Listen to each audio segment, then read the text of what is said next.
Okay, next we got a few big coaching hires in the college football world. Yep. We'll start it off with Florida. They hired Billy Napier today out of Louisiana Raging Cajuns.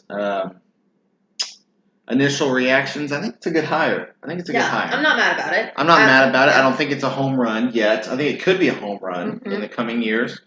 But you gotta see what he brings to the table. He brings an energetic style. It's a little bit of a swagger to him. Yeah. I'd say more so than Dan Mullen. You know what I mean? He's real cut and dry. Yeah. He's Mullen's more of a Nick Saban type of personality. But I don't know. Florida. I liked Dan Mullen.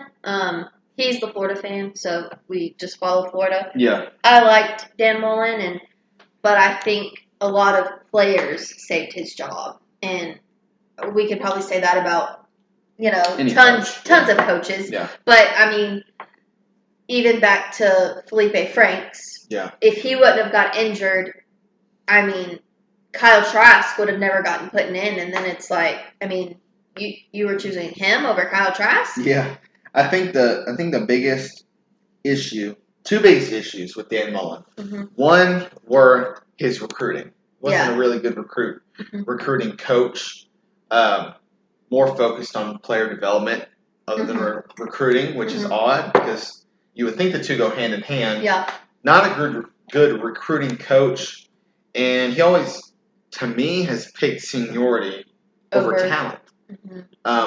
Specifically, in the two cases of quarterback, you got Emory Jones and Anthony Richardson. Fans were calling for Anthony Richardson all year long. Yeah. I'm a big Emory fan. Yeah, I like Emory Jones. Yeah. I like Emory. I don't disagree with that, but I mean, I do agree with what you're saying. Yeah. Why is some players getting more PT over other players?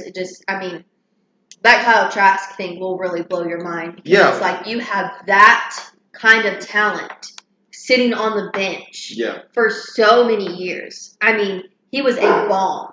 Yeah. And just for a backstory, I think it was 2018, 2019. And Felipe Franks was the starting quarterback at Florida, and he went out with an injury, season-ending injury, and Kyle Trask got put into the game. He lit it up. That's our dog. Yeah. He probably just sees a car or something.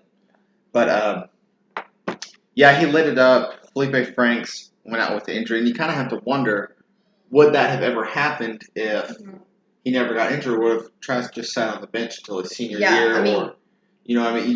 It's hard to tell.